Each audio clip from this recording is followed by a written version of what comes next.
Saudara, tinggal menghitung bulan, Prabowo Subianto dan Gibran Rakabuming Raka resmi menjadi presiden serta wakil presiden Republik Indonesia. Masyarakat pun menanti realisasi janji-janji yang digaungkan saat kampanye. Susunan kabinet pemerintahan mendatang kini menjadi perhatian publik. Lantas, bagaimana strategi Prabowo Gibran untuk melanjutkan pemerintahan Jokowi? Merangkul semua pihak. Ya, sepertinya itulah langkah yang kini tengah ditempuh Presiden dan Wakil Presiden terpilih Prabowo Gibran. Bagi yang telah bergabung dengan koalisi, tampaknya hubungannya semakin lengket.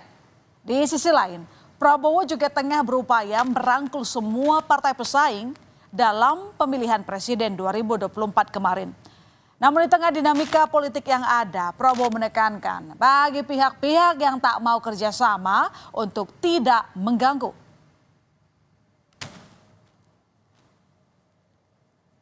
Yang tidak mau diajak kerjasama tidak apa-apa. Kalau ada yang mau nonton di pinggir jalan, silahkan jadi penonton yang baik. Tapi kalau sudah tidak mau diajak kerjasama, ya jangan mengganggu. Orang lagi mau kerja kok. Kita mau kerja. Nah, pernyataan Prabowo kemudian ditanggapi politisi PDI Perjuangan Deddy Sitorus yang menilai bahwa pernyataan itu perlu diklarifikasi sendiri oleh Prabowo. Deddy pun menyayangkan jika pesan jangan mengganggu ditujukan pada pihak yang ingin berada di luar pemerintahan. Sementara Capres Pemilu 2024 Ganjar Pranowo bilang pihak yang diajak kerjasama justru bisa saja mengganggu dan pihak yang berada di luar justru akan membantu. Baik dari partai politik maupun masyarakat untuk mengawasi pemerintahan. Saya kira harus kita analisa secara mendalam. Apakah yang dimaksud beliau adalah mereka-mereka yang ingin menggagalkan program-program pemerintah, atau yang dimaksud adalah kekuatan-kekuatan politik yang tidak mau bergabung dalam gerbong pemerintahan, artinya menjadi bagian dari kabinet gitu ya. Kalau itu yang dimaksud, itu sungguh kita sayangkan.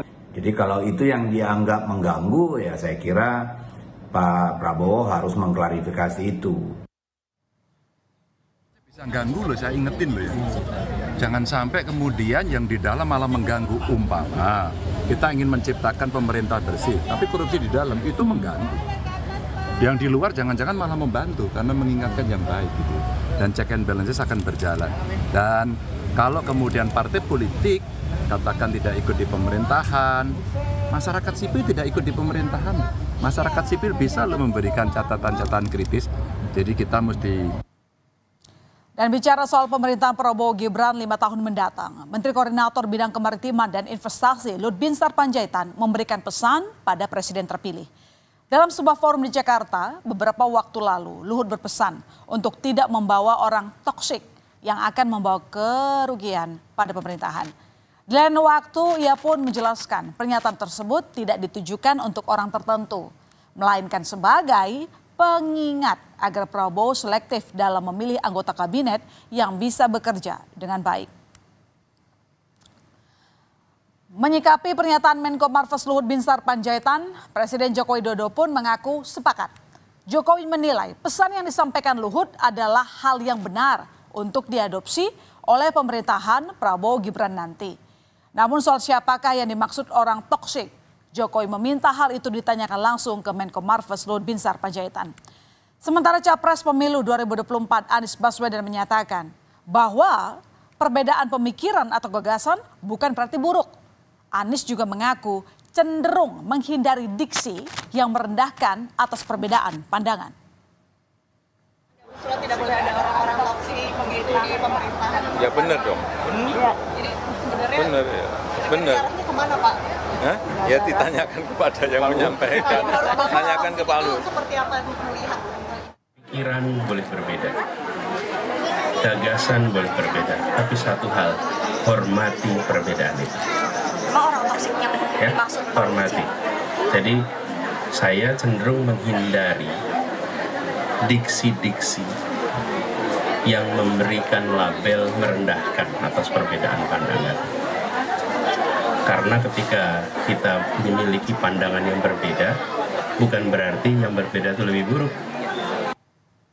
Utak-atik kabinet mendatang disebut-sebut sudah mulai dilakukan Presiden dan Wakil Presiden terpilih Prabowo Subianto, Gibran Raka Buming Raka, sambil menanti pelantikan Oktober nanti. Wacana penambahan kursi menteri pun kemudian muncul, antara lain dari Asosiasi Pengajar Hukum Tata Negara Hukum Administrasi Negara. Kabarnya, dari 34 kementerian yang ada, akan diusulkan untuk bertambah menjadi 40. Namun wacana ini menuai kritik dari sejumlah pihak, mulai dari kaitannya dengan dampak terhadap anggaran negara, hingga harus adanya revisi Undang-Undang Nomor 39 Tahun 2008 tentang Kementerian Negara untuk mengubah nomenklatur kementerian. Sementara itu menurut Wakil Ketua Umum Partai Gerindra, Habibur Rahman, penambahan nomenklatur kementerian dinilai wajar, mengingat tantangan Indonesia semakin besar. Tantangan kita besar, target kita besar. Wajar kalau kita perlu mengumpulkan banyak orang, berkumpul dalam pemerintahan sehingga menjadi besar. Ya. Tapi kan ada ketakutan hanya untuk akomodasi parpol-parpol lain supaya. Ya itulah kesalahan cara berpikir ya. Ya dan nggak apa-apa jadi masukan bagi kami. Jangan sampai hanya sekedar untuk mengakomodir kekuatan politik. Di tengah bergulirnya wacana menambah jumlah menteri, koalisi partai politik pengusung Prabowo Gibran dalam Pilpres ikut disorot.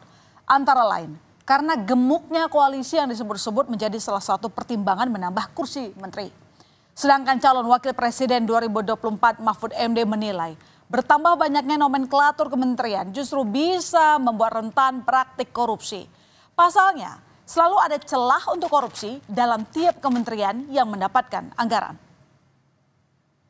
Dulu kan 26, jadi 34, nah ditambah lagi. Besok pemilu yang akan datang tambah lagi jadi 60, pemilu lagi tambah lagi. Karena kolusinya semakin meluas dan semakin minta rusak nih negara. Tetapi semangatnya bukan terus bagi-bagi kekuasaan gitu, semangatnya itu membatasi jumlah-jumlah pejabat setingkat menteri.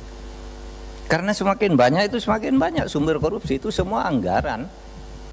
Ya tentu harus dirubah dulu undang-undang tentang kabinet itu, tentang apa namanya, kementerian lembaga itu. Kementerian lembaga, karena itu jelas itu 34.